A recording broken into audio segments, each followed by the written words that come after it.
call is now being recorded. In this video, I will talk about about the properties of an algorithm, a numerical method you use to solve an optimization problem. And in order to talk about that, you have to know a little bit about optimality conditions, because all of the algorithms that have been invented are defined, are constructed in a way that will guide the solution, guide the sequence of iteration to converge to the optimal solution. So let's review. This is a kind of a recap again. Now, how can you talk about optimality condition for unconstrained? Okay. If your f if your f has second derivative, it is twice differentiable, and that derivative is continuous. Okay, or we can say smooth objective. We have two types of condition. The first one is necessary condition. Necessary condition means that if you already know your solution is optimal, if x is a local minimizer, okay, zero gradient condition and positive semi-definiteness of your Hessian are necessary for x star to be optimal. Okay. For sufficient condition, if you can find a point x that satisfies the zero gradient condition, which is defined at what do we call that point? X star. What do we call a point x that satisfies zero gradient condition? Naridom. Naridom. Stationary point, or other names. Critical point. Okay, there are other names. Okay. If the stationary point that you have found from the first condition, and then you check the positive definiteness, and it is PDF, then your X star is a strict local minimizer. This is sufficient condition. We also know from convex theory that if your F, the objective of unconstrained problem, is convex and differentiable, any stationary point is a global minimizer. Because by convexity of F is guaranteed that the Hessian has to be positive, definite, semi-definite. Okay. So this is the I think it's in our homework already. Okay. Example, the Rosenbrock function is this is function that usually has been used for a benchmark, because the so have we plot the contour of this function? Is it in this homework? It's in the other homework? No, or we haven't done it before? Huh? No, the contour. Have you ever plotted the contour of this function? No. Okay, we can do it during our simulation week. Okay, so this function is kind of has a narrow valley. Okay, the local minimum point. I mean, the Hessian on one direction is greater than the Hessian on the other direction. So that's why it becomes like a test bed function. Okay. You can check, find the stationary points, and solve and verify that 1 is the only stationary point, and check the size of the Hessian. So it's the only local minimizer. Now let's move to another problem type. This is constraint optimization. When you have minimization of f naught x subject to fix less than 0, hix equals 0 for for many constraints. Then this is a lot, but I kind of put it in just one statement so that you can see what to be considered. When you have an when you have a constraint problem, first, we take a look at the Lagrangian function. This function has a very important role in the analysis of duality theory.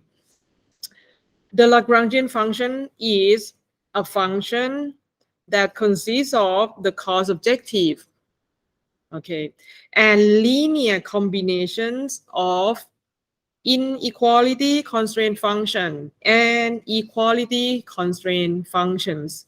You make it, you make the linear combination using some weights, and those weights, lambda I and nu I, these are called Lagrange multiplier. Okay, so lambda has a name as Lagrange multiplier according to inequality constraint. Nu, Lagrange multiplier for equality constraints. Okay. Then when you have a constraint optimization, the necessary conditions for optimality would change. It consists of several conditions. Okay. Now, the first one is zero gradient condition of the Lagrangian with respect to the variable x. That is for the duality theory. Now we're going to have some names for x. It's not going to be referred to as optimization variable anymore, but in the context of dual theory, it will be called a primal variable, because when we have the problem, this is the problem you would like to solve. This is my main problem. Okay, that in the context of duality theory, this would be called primal problem. Okay, so obviously when your problem is unconstrained, when fi and hi are 0, the condition 1 is simply the zero gradient of f naught. Yes or no? Right? When fi and hi are 0, your Lagrangian is simply the f naught. So this condition is nothing, but just a general way of saying the optimality condition. This would reduce to gradient of f naught x equal to 0 when hi and fi are 0. Okay. For constraint problem, we also have 2 additional conditions for optimality. The second one, these are basic. It says that your inequality constraint have to be satisfied, equality constraint have to be satisfied, and one additional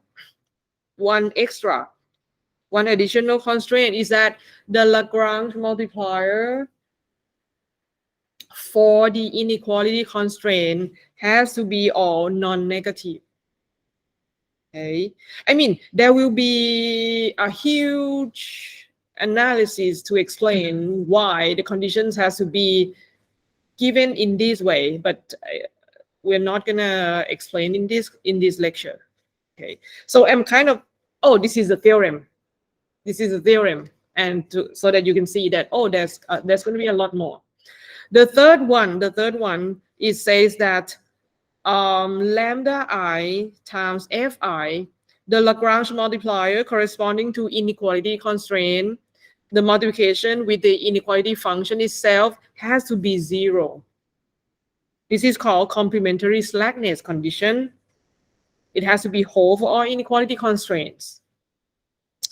For example, if at optimum your fi is strictly less than 0,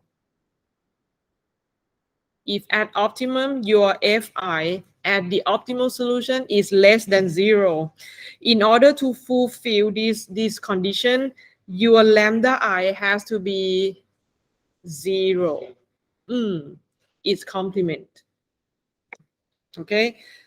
Or on the other hand, if this guy, if lambda I at optimum is positive, your fi x star can be can be less than or equal to.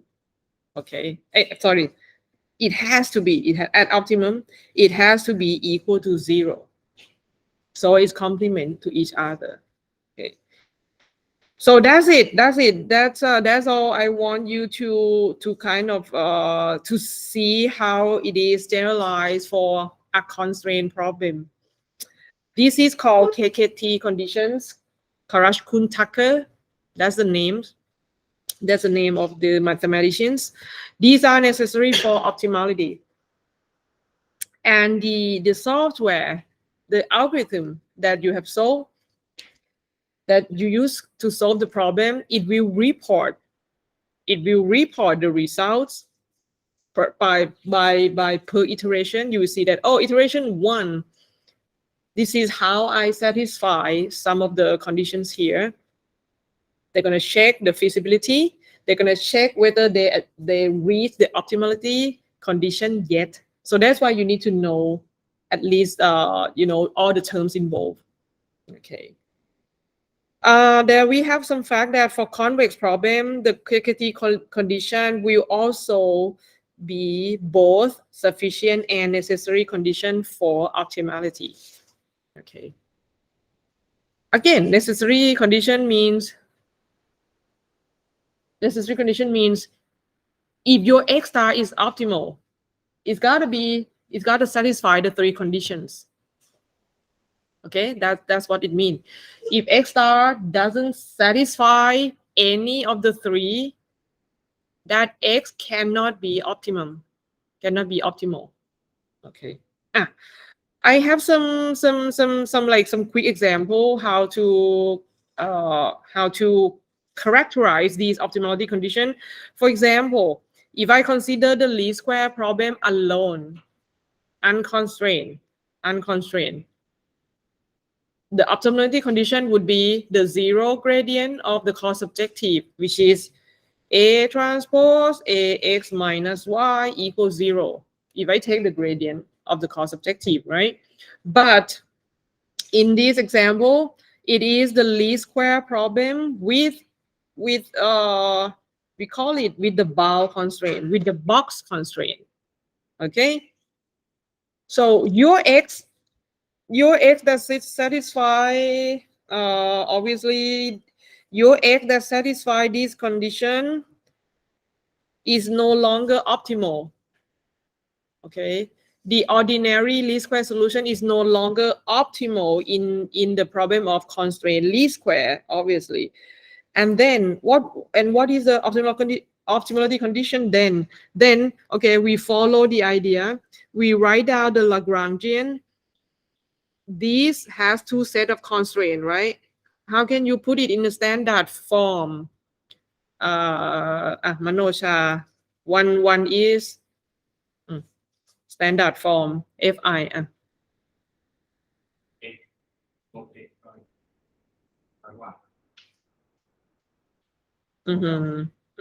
And this is not standard form yet.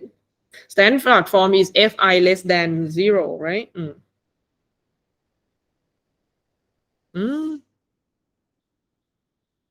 Standard form, the constraint is in this form, right? What is Fi?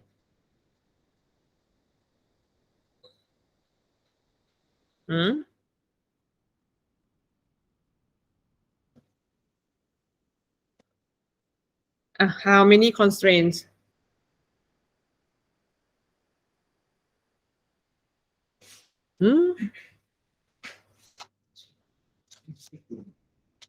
อะไรเนี่ยพัชนนท์พัชนนท์ what is Fi?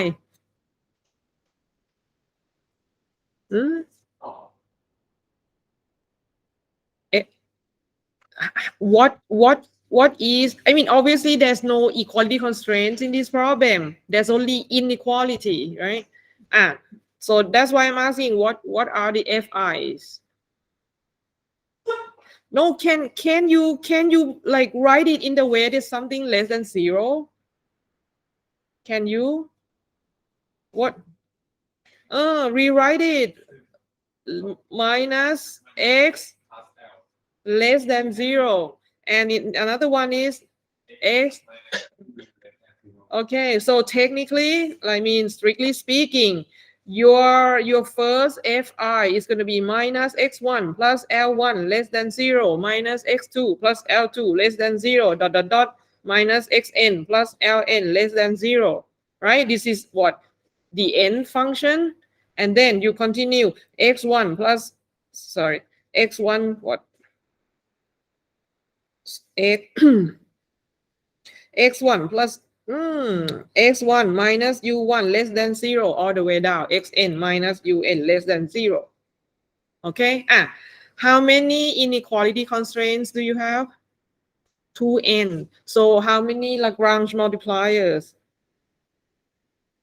2n. Okay, so in this example, I split because I mean I still want to keep everything in a vector form. Okay, so my lambda 1 is going to be Lagrange multiplier for the first set, and lambda 2 is going to be Lagrange multiplier according to this set of constraint. Okay, obviously sum of lambda I fi would be the same as I use the vector notation. Okay, so I use lambda 1 transpose L minus X. That is my first group of inequality constraint, and the other group is X minus U.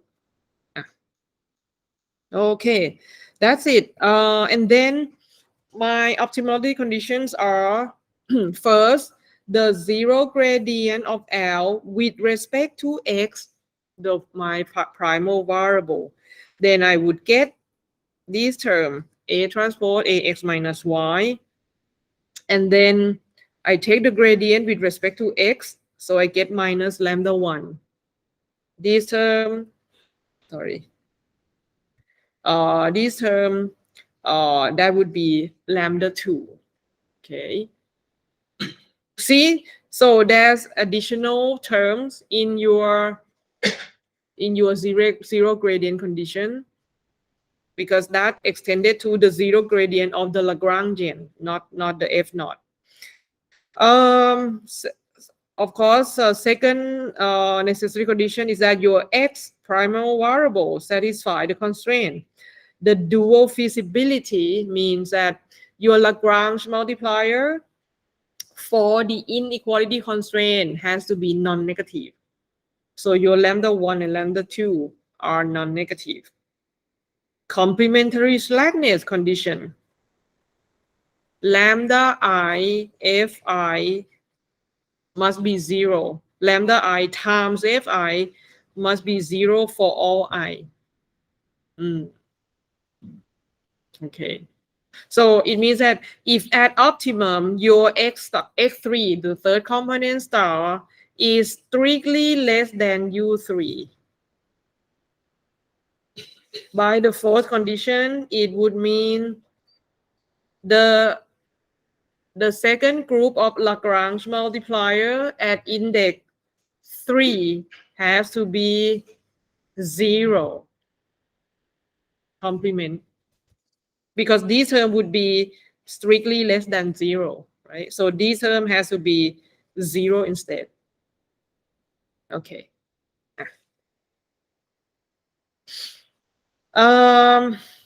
So this is going to be quick. Okay. The detail, like the detailed explanation will be again taught again in 511. Okay. When we have a general optimization problem, we say that any optimization problem has its own dual. And we have duality theory, the relationship about those two problems. So the dual functions, basically the infimum of the Lagrangian over the primal variable. Okay, and the important fact is that the dual function, which is the function of basically what we've seen here is that it's a function of Lagrange multiplier. because we minimize the Lagrangian over x over the primal variable. One important fact is that your dual function, when lambda is non-negative, your dual function is guaranteed to be a lower bound of your P star. Your P star is here. If you just plug in any lambda 1, any new one, any value, but lambda 1 has to be a non-negative. Or g of lambda 2, new 2, okay? This gives you a lower bound of P star always. So kind of an approximate of your optimal value in the primal problem. Then the definition of dual problem is simply, can you find me the greatest lower bound of P star between the dual function 1 and 2 of the lower bound that is closer to P star would be more insightful, right? When you have something that let's think of P star as something that probably you don't know in advance, because I mean, if you already solved that optimization, you would know the value of P star. But somehow, let's just say that, okay, we want to get an approximation. If your P star has a meaning of minimized model error, right? So to know how low the P star could be would be that, oh, what would be the best scenario of estimating the model we can get, right? How low my error could be without minimizing anything. So obviously, if my P star is here, if someone give me a low bound, okay, it's 0.01, and the other one is say, it's 0. Okay. Obviously, this lower bound is better because it's closer to the actual quantity P star. That's why in the duality theory, we consider the dual problem as the greatest lower bound. We maximize the dual function. Okay. When you have a dual function, we denote D star as the optimal value of the dual problem. Now, the dual problem is going to be an optimization variable over the variables lambda and nu, which have the meaning of Lagrange multipliers. So we call it dual variable. Your x is called primal variable now, and your lambda and your nu are called dual variables now. Your D star is going to be the optimal value of the dual problem.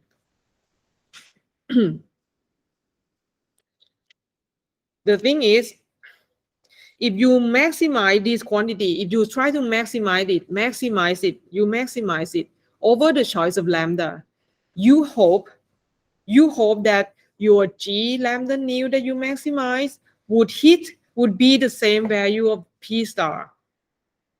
In that case, if D star equal P star, we call that the problem have strong duality. Okay, which means you can alternately solve the dual problem instead. But this is not generally true, but it's true in most cases as well. Okay, that's why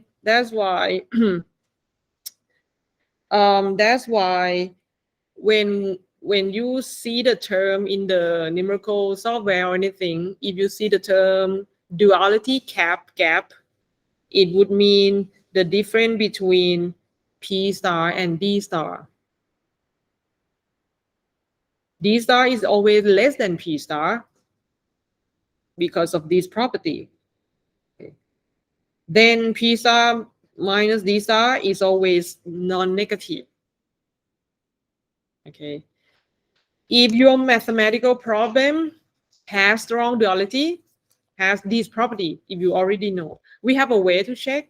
There's some analysis involved. If your problem has a strong duality and now you implement an algorithm and they keep track of the duality gap, okay, so once the duality gap approaches 0, is one of the indicators to say that, oh, you're approaching the optimum. Okay. So I just give this introduction as like a very short summary. Again, I mean, there are a lot of detail to explain, you know, each of the bullets. Okay, but just to represent the terms that are very common, like, oh, like, okay, I have seen what the dual functions, what the strong duality means. Okay, and then we see what we're gonna expect in applying those software. Let me continue, okay, with those definition. Let me continue with the introduction of numerical method in optimization. So I have sketched like a quick list for each problem type. What kind of algorithm we can implement, we can apply for unconstrained for unconstrained problem. The typical methods are gradient descent, Newton, quasi-Newton, and trust region algorithms. These will be taught, I mean, usually these are taught in 505, Introduction to Optimization Techniques, okay? Next year, it will be taught in 509, which is the course followed by our course here, 508, okay? For the convex programming, we have algorithm interior point, okay, and we have other things, for example, gradient projection, which is kind of a generalization of gradient descent when you apply to constraint problem, but when the constraints are not complicated, when the constraint is simple, okay.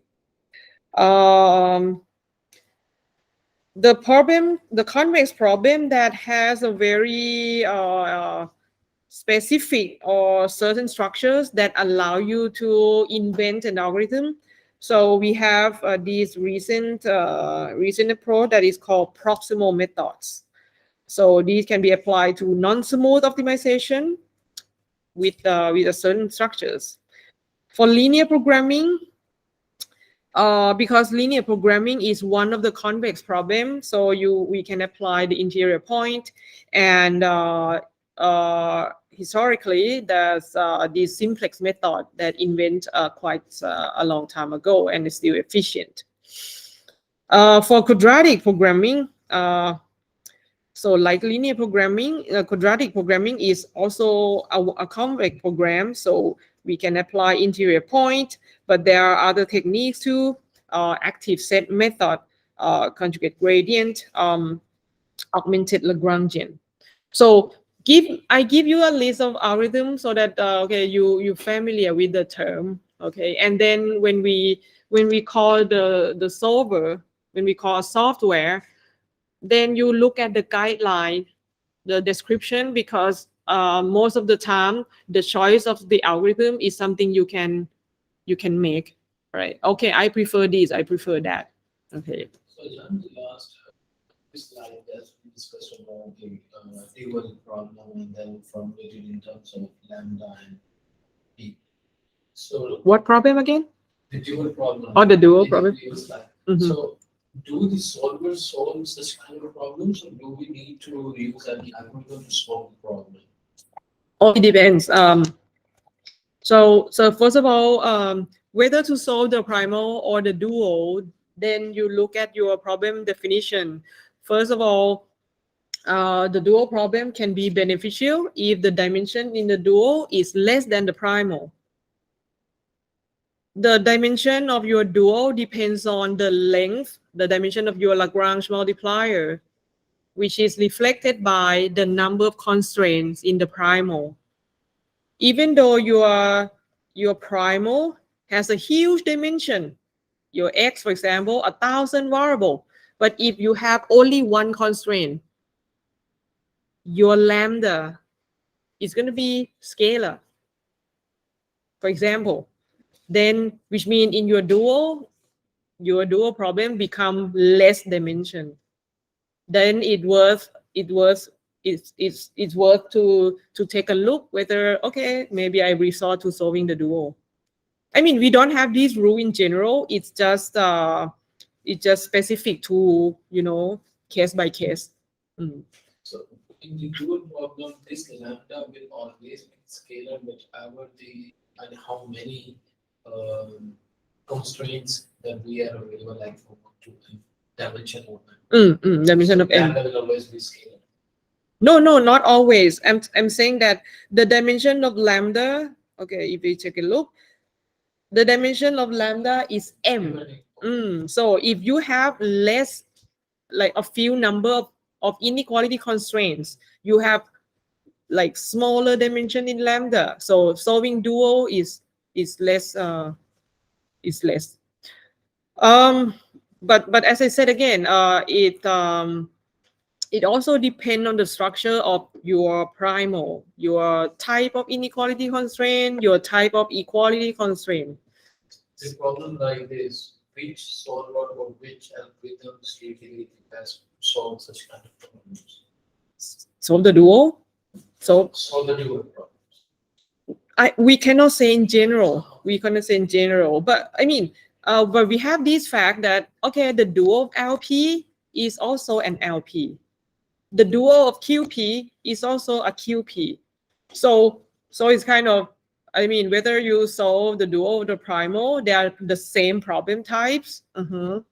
So you take a look at the dimension aspect instead. And I mean, for nonlinear or for general F, we cannot say in general unless we have like derived the dual and see. Okay, for the available method now, we give you kind of a guideline when you, even though, I mean, the purpose of this course is not about, okay, understanding all the algorithms in detail, but you have to understand at least what to consider in those algorithms. So these are essential considerations. Most of the numerical methods are iterative, first of all.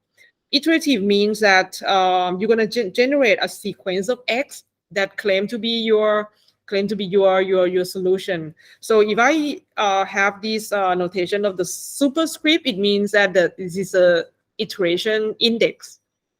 Okay, this means the X in the k+1 iteration is obtained by the X from kth iteration plus step size times a vector S that is called a search direction. Okay, my X naught is here. Okay, I decided to move into this direction. Okay, and then this is my X1, and then this is my X2. Okay, the essential elements of the update rule are the choice of search direction and the choice of the step size. In this example, this is a contour. I mean, simulate a problem of unconstrained minimization, and I want to end up here, right? I mean, conceptually, I start from here. If I go here and here, and somehow if I manage to get here, this is how I obtain a convergence. Okay. This in the red graph just explain that if I make a choice on a large step size, even though, I mean, a certain direction is given this way, the green and the red one only differ by a choice of step size. I put a too large step, okay? And then it happened that for the next step, my third direction is in that way. So you see this behavior that is kind of a zigzag. So it may require many number of iterations until I get a convergence. So when we talk about those algorithms, there will be, okay, this is the rule of the step size, and okay, why this direction is introduced. Okay. Typically, the third direction depends on the gradient of f, depends on the Hessian. Okay, let's see. So these are common algorithms for unconstrained. Steepest descent, I hope that everyone has seen this. Steepest descent, the third direction, is given by the negative gradient, because what's the meaning of the negative gradient? Ilapong. What is the meaning of gradient?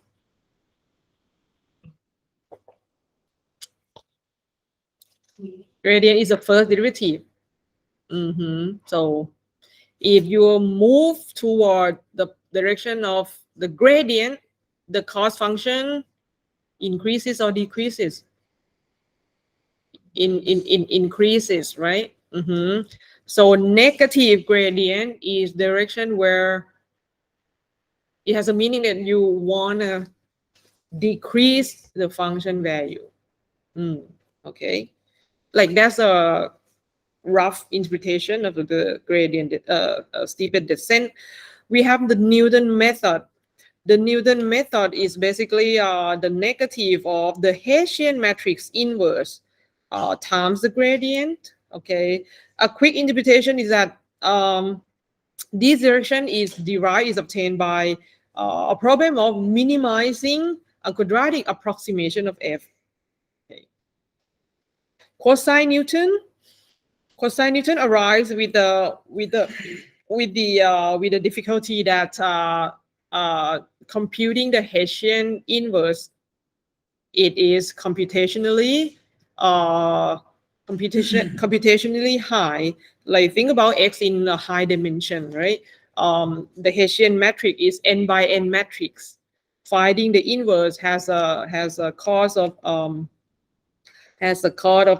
cubic polynomial, and then so how about finding a nominee and approximation of the Hessian instead? So there's going to be a list of choices. Bunyarit, what are the examples? Bunyarit, get one example. Rachan, get one example.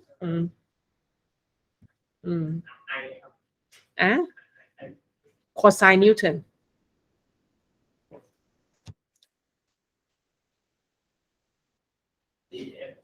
BFGS. Okay, this is one of them.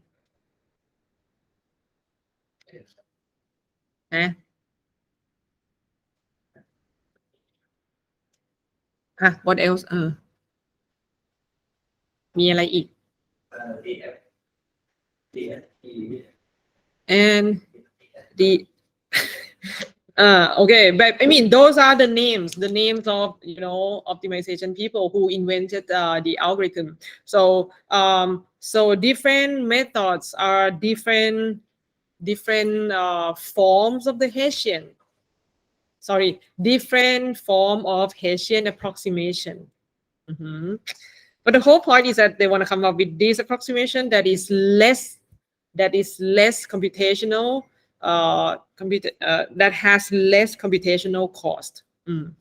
Conjugate gradient is introduced in a way that it is a method that's still based on the gradient. Okay, and with extra condition, with extra the direction that has named to be the conjugate gradient direction.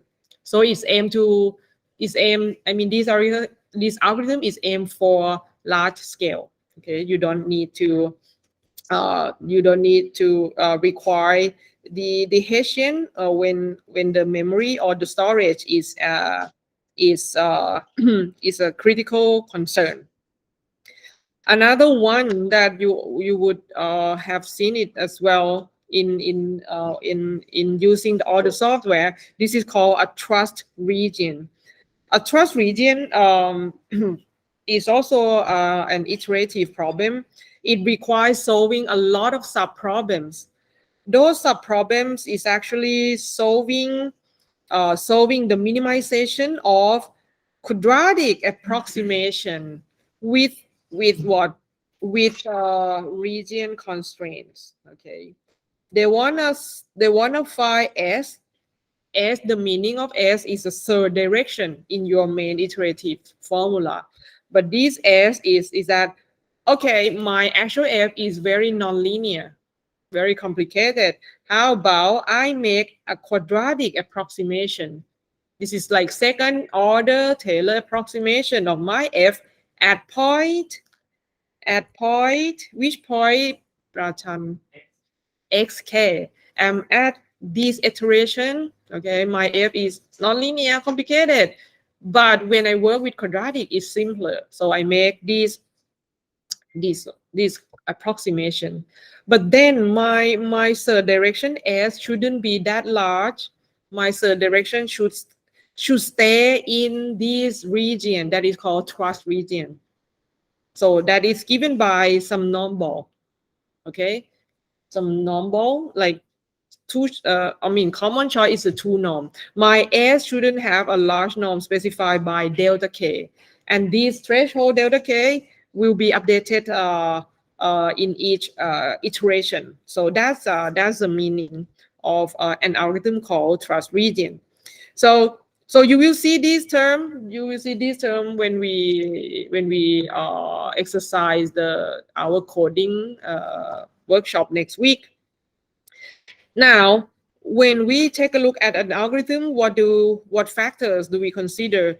First is the rate of convergence. And the rate of convergence is actually, whether the algorithm is fast or slow. It all depends on the third direction. Okay. And the choice of the step size. If you move too little, is it going to be slow or quick to get a convergence? If the step is too short, it's going to be slow. But if you make too large step,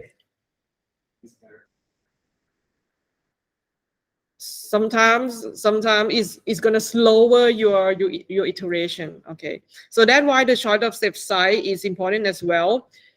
You can even get a divergence if the step size is too large. And one thing you cannot forget is that the computational cost. Different algorithm, different direction, different rate of convergence, but also it has different set of requirements. Maybe take a look quickly now.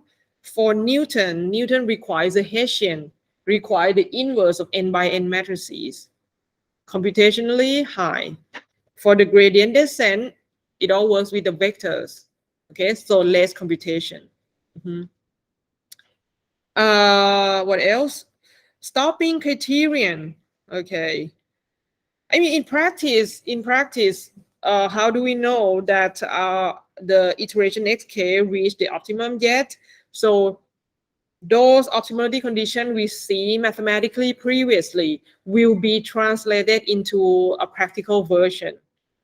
For example, in theory, we know that if you reach the optimum of an unconstrained, the gradient has to be zero.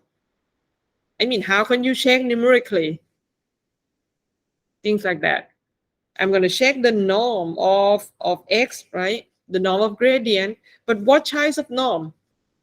Those kind of things. What choice of norm that can be computed quickly, for example. Okay, and in practice, of course, there's no exact zero in the computer. So less than epsilon, right? You're gonna come up with some threshold number, things like that. We also have this important word, descent property. Descent property is a property where your objective value at each iteration is decreasing monotonically. This is your f of xk. If you have a descent property, is great, okay. But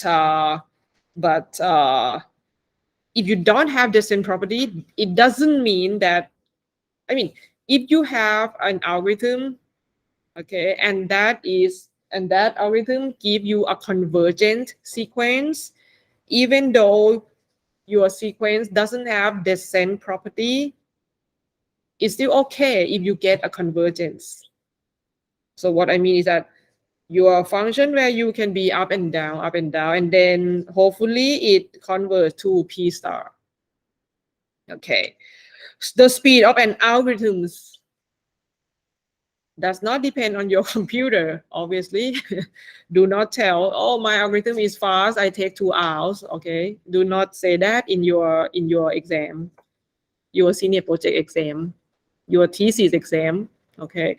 The speed of an algorithm depends on the computational cost required per iteration. Okay.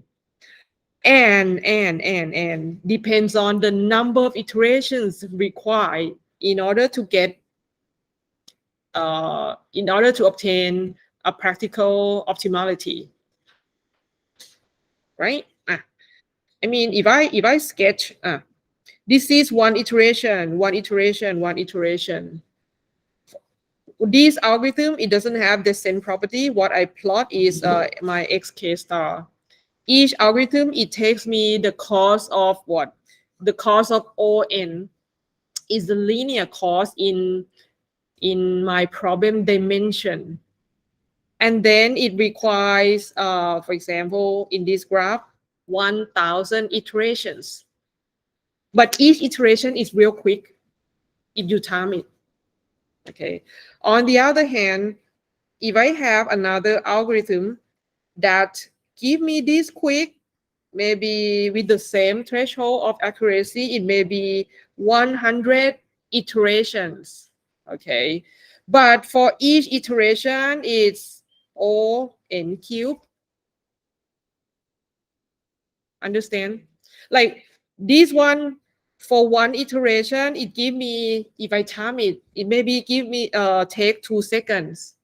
This one iteration, it gives me 100 seconds. You see the total time, right? So the total time, I mean, in practice, you would time it repeatedly, do the intensive simulation to see the average CPU time. But when we talk about, if you want to compare yours with others, we talk about the cost per iteration, the cost, the computational complexity. This one is computational complexity and the rate of convergence, which I will be explained next. The rate of convergence for a sequence, we only talk about the rate of convergence only if you have a convergence, right? We don't talk about a divergent sequence. A sequence X, if it converges to X star, okay. And suppose you compute this ratio. This is a distance. This is kind of the error sequence. Now you take a look at the ratio of the error to what? Error to the limit, right? The ratio of the error in the next step to the error of the current step.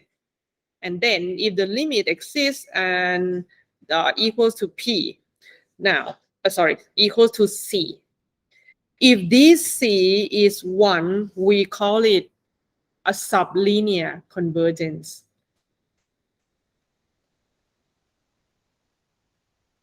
Maybe I explain all at once and we see the examples later.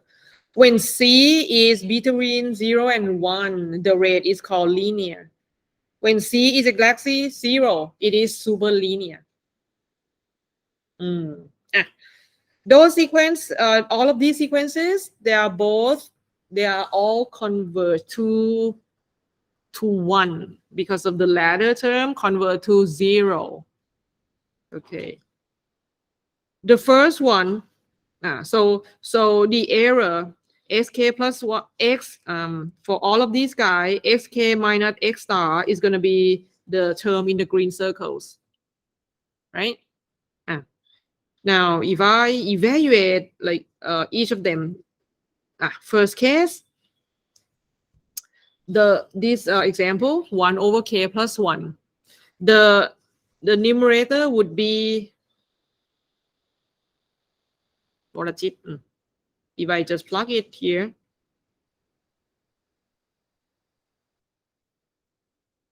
at k plus 1, just change the index from k to k 1 over k plus 2, and the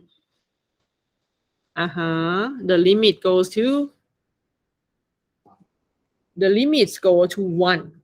Okay, the limit goes to 1. So this is a sublinear convergence.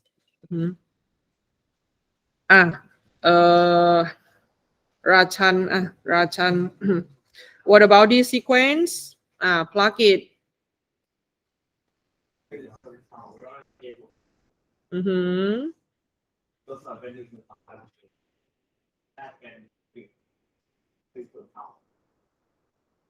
Equals 1/2, which is a number that is less than 1. So this is linear convergence. Superlinear. Bunyalit.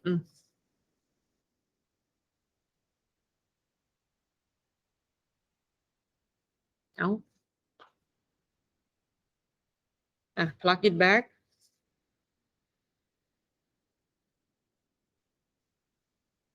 One over two.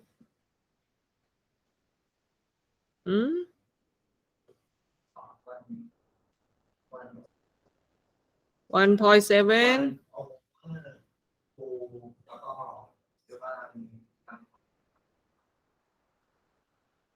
to the power of k plus 1 on the power, and in the denominator is going to be this, right? Which is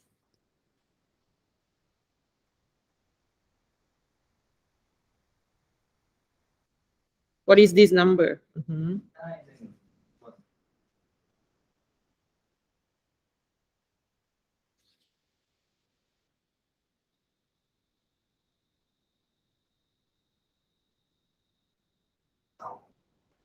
What is the denominator? So 0.7 to the k plus 1 is 1.7 times 1.7, right? And is what?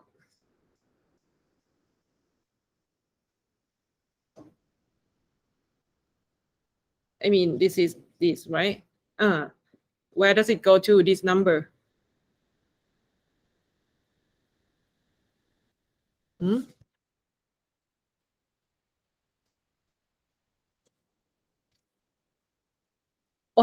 Numerator and denominator, which one is bigger?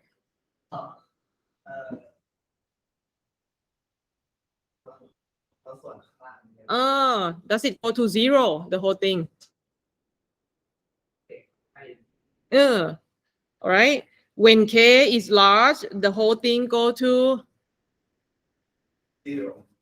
0. So this is superlinear.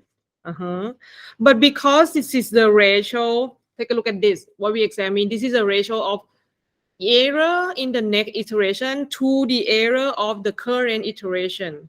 These, because by the assumption xk converges to x star, these error in some iteration convert to 0, right? So think about, you have numerator and the denominator. So the numerator is going to be always less than the denominator. But how much is less? Okay, how much is less? If it's less by a factor of 1, it is sublinear. If it's less by a factor that is less than 1, it is linear.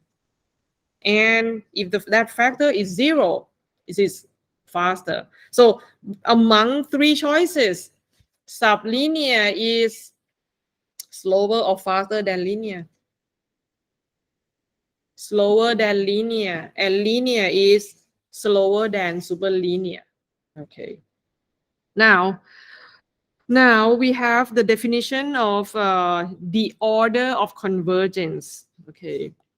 We say X star converges to X star with order P if you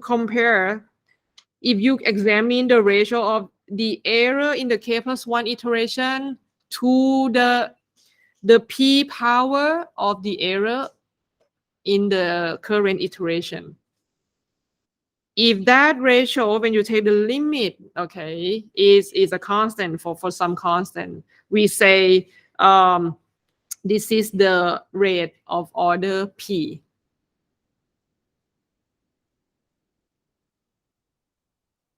Now, let's see. When P equals 2, we call it quadratic rate. For example, xk is 1 plus 1 over 2, 2 to the k. Okay, 2 to the k. In the numerator, it's going to be 1 over 2, 2 to the k plus 1. On the denominator, it's going to be Pilapong 1 over 2. You have to, I mean, we are examining the rate of order 2, so you have to square it. 2 to the k and then square it. But when you square it, when you square it,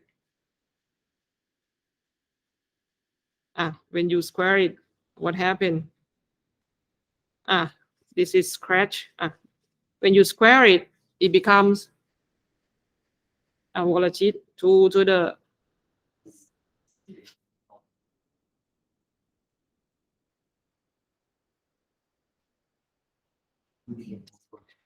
x cube square. It becomes x 3 times, right? Times 2. Times 2. So it becomes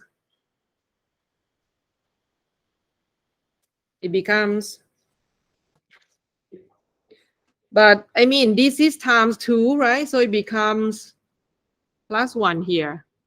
So it goes to, when you take the limit, this is just a constant 1. So this sequence has a quadratic convergence to 1. Quadratic convergence is faster than the linear convergence, right? Because the error in the next step will be decreased by the square of the error of the previous of the current step. Okay, the error in the next step decays twice as much as the error of the present step, the current step. Okay, maybe look at the graph. Okay, look at the graph. Maybe I take a look. So why is it relevant? Why do we talk about the secant convergence? As I said, because in our optimization problem, we will implement iterative method according to some rules. So we hope that when we apply an algorithm, our generated sequence converges to X star. Okay, so typically we will monitor the error of sequence itself, and another choice is we take a look at the error of function values. You will see both of the choices in the analysis. The people will say, oh, my function decreased fxk minus fx star less than this and that. We have example. So on this page, it's just another representation of the rate of convergence I explained previously. So, but I use the ek as xk minus x star instead. So maybe we will not repeat the definition again. Okay, or I can say remember the linear convergence. This ratio has to be this constant has to be between 0 and 1. Sometimes it's called geometric convergence. Because the error decays like a geometric sequence. You all recall the definition of geometric sequence? ลำดับอะไรนะ เลขาคณิตก็คืออะไร r กำลัง k ใช่ไหม is r to the power of k where magnitude of r is less than 1. That is a geometric sequence. Superlinear that ratio ck has to be 0, convert to 0.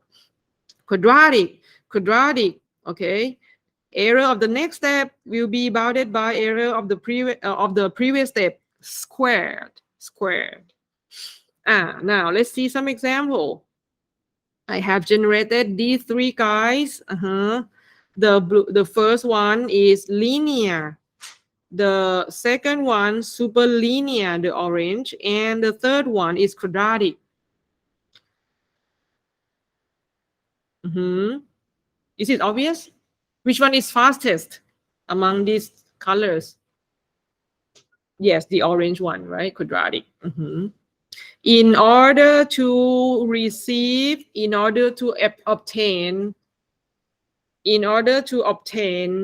a solution at a certain frequency, a certain accuracy, quadratic rate of convergence will require less number of iterations,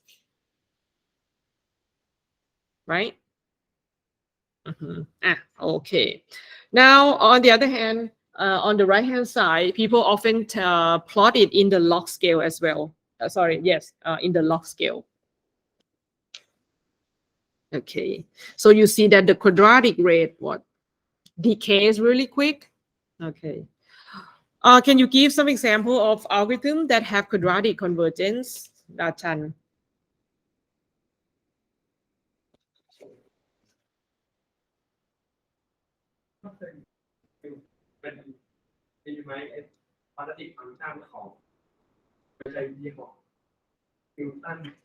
Yes, Newton is an example of algorithm that has quadratic convergence in the last phase, not initially, but in the second phase.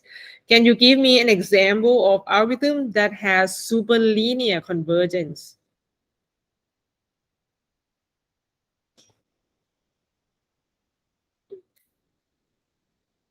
They already took the course. They're supposed to know. And they got an A. They're supposed to know.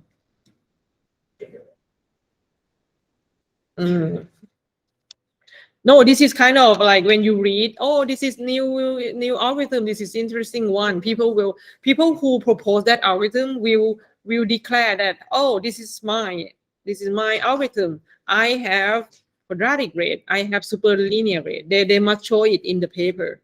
Okay, it is that important. And then you take this as a key message.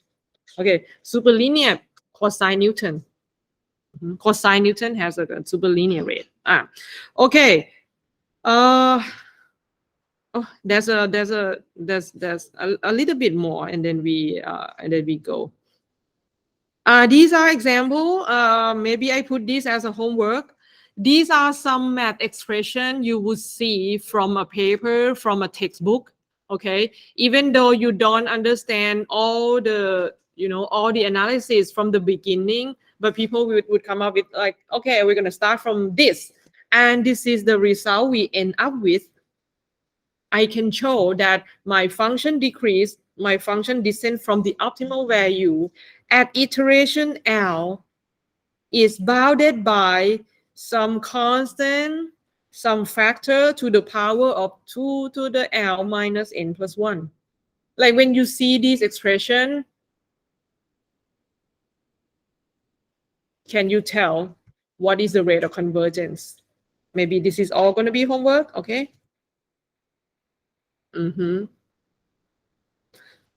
Just match it with the definition we have seen. So on the right hand side is what is kind of an error at iteration L, right? But it's the error of what? Our function value to the optimum. Does it make sense? I mean, the function value at iteration L will always be that greater than the P star. P star is the optimum one, right? Optimal value. So F, is it obvious?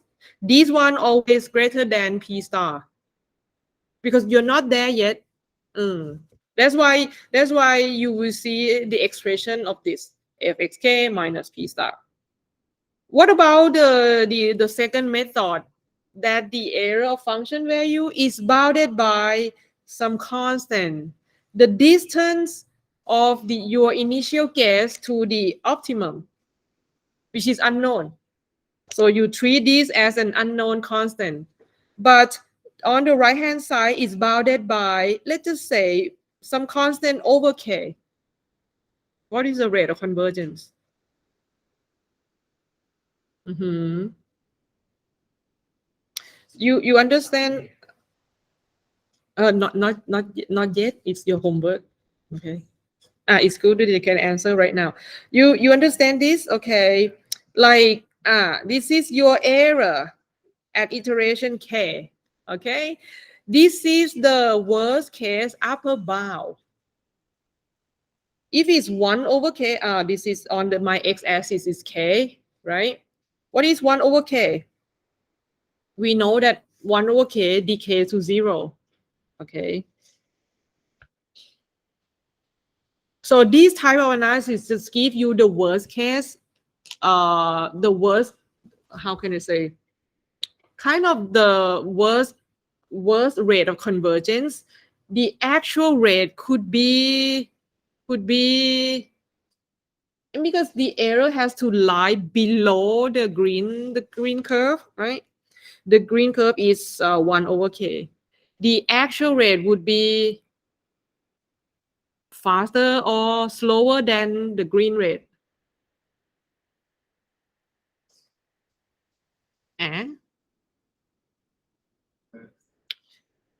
I mean, the green curve is an upper bound, right? Upper bound. We know the rate of the upper bound.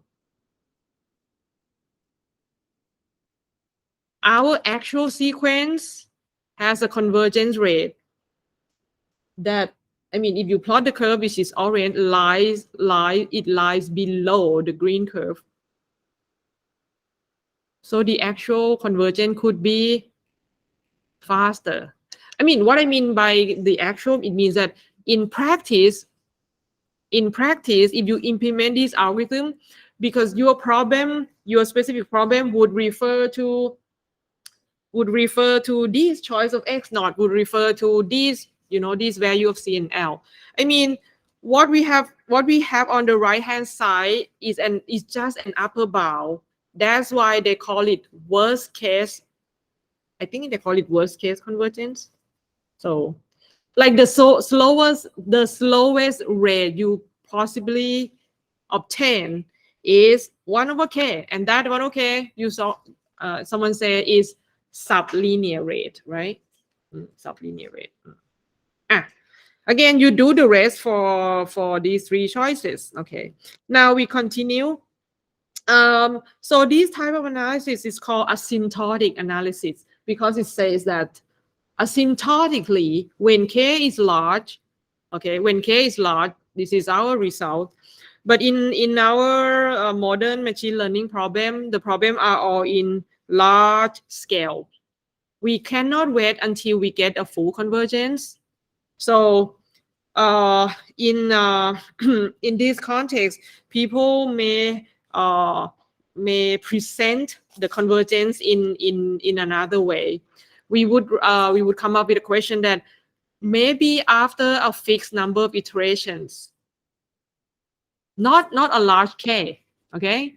We're not talking about k go to infinity. Maybe after 10,000 iterations, what is the level of accuracy I would get? Could I get closer to the optimal solution in 2 digits or not? after blah blah blah iterations.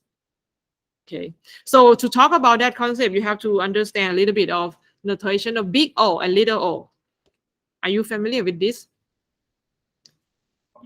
Big O. F is in the big O of G if S has a smaller or the same rate growth as G. And then when you talk about the big O, you have to say in what region of X are you interested. For example, so mathematically, it just say that, oh, if you take the limit of fx, the ratio of fx to gx, when x is in the region of value you're interested, that limit is a constant c that is greater than 0. For example, e to the x is 1 plus x. We say roughly is a big O of x squared when x is close to 0. Why? Because everyone know that e to the x is 1 plus x plus, what's the next term? x squared, 2 factorial, x cubed, 3 factorial, and let me give it another term, blah, blah, blah. And what do we know about this? Why the latter term, why the green term is called in the big O of x squared? Because when x approaches 0, I mean, all these guys who decays slowest, x squared, right? So that's why the whole thing, like you don't have to express the whole thing. It's enough to represent it with x squared. Got it? Because the ratio of these guys divided by x squared, that limits go to, I mean, if you want to check mathematically, right? The green thing is a big O of x squared. That green thing divided by x squared, and then take the limit when x equals 0. That limit go to 1/2, right? Constant. Just that. But I mean, intuitively, you look at this, the whole expression. If I want to represent it by just one function that has the same growth rate, I would pick the dominant term, which is x squared, right? And again, that's subject to what? That's subject to I consider x goes to 0. The little o, the only thing that is different is that the little o, f is a little o of gx if f has a smaller rate of growth than g. Smaller, not the same growth rate. So when you take the limit of the ratio of f to g, that limit goes to 0. Huh? You look confused. Little o. F is in the little o of g. F has a smaller rate of growth than g. Okay, cosine x minus 1 is in a little o of x when x go to 0. Why? Again, you use Taylor Taylor series. What is the Taylor series of cosine x?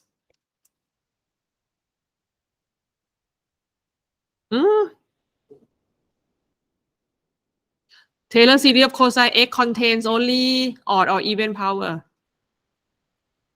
Even, right? 1. And the sine, I think the sine is going to be swapped, right? So cosine x minus 1 is going to be, it's going to contain only the power, the even power of x.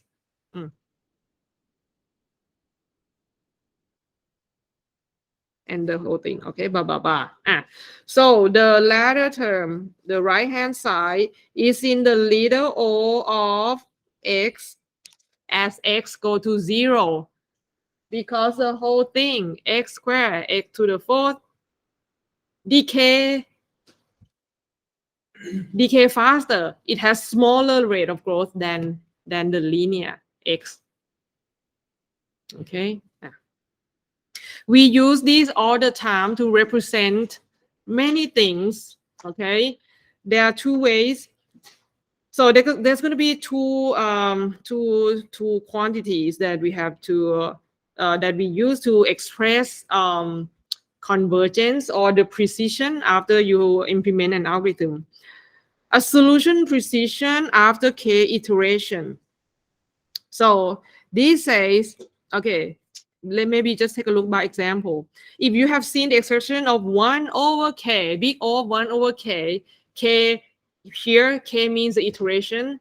It basically means after k iteration, what is the accuracy of my solution would get? Oh, it's going to be a function approximate to 1 over k. So you see that, okay, if you see this, that you obtain this result, after 10,000 iteration, how many digits I can get the precision from, how many digits I can get from my solution precision? How many digits? Maybe the number is too large.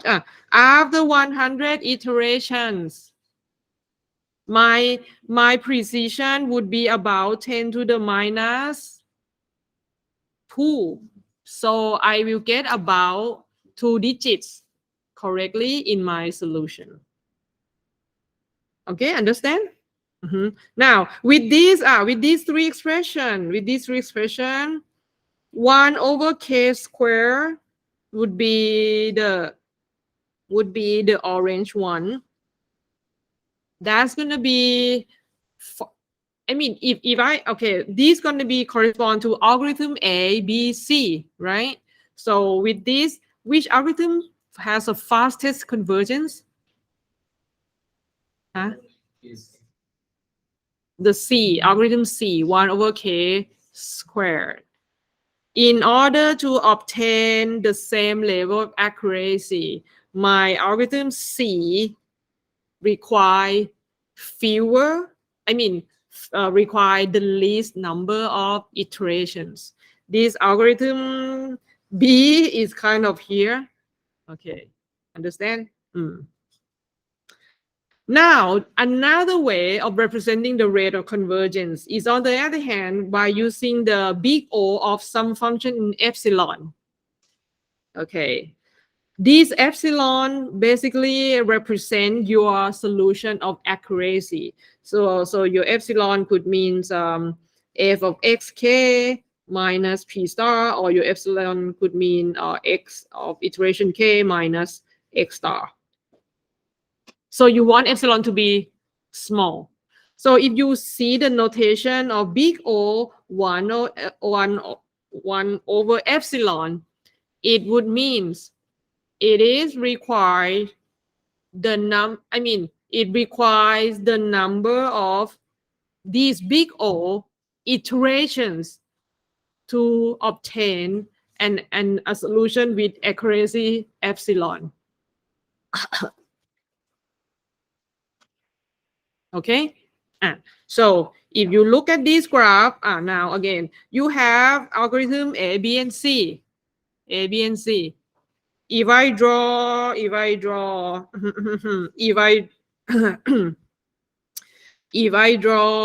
a vertical line, so I want to obtain a solution with precision of 0.01, which is what? 2 digits, right? I want 2 digits accuracies. Which algorithm is fastest? What is the y-axis? Yeah, when we present the big O of some function of epsilon, that is the number of iterations required or needed for epsilon accuracy.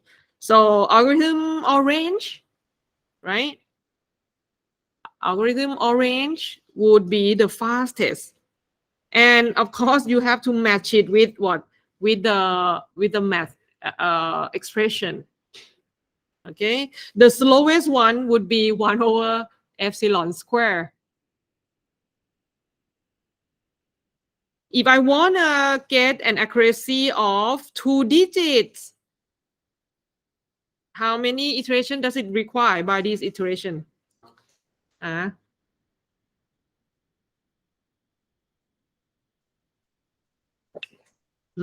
many?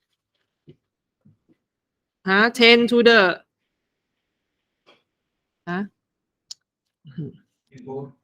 to the 4. 10,000 iterations, right?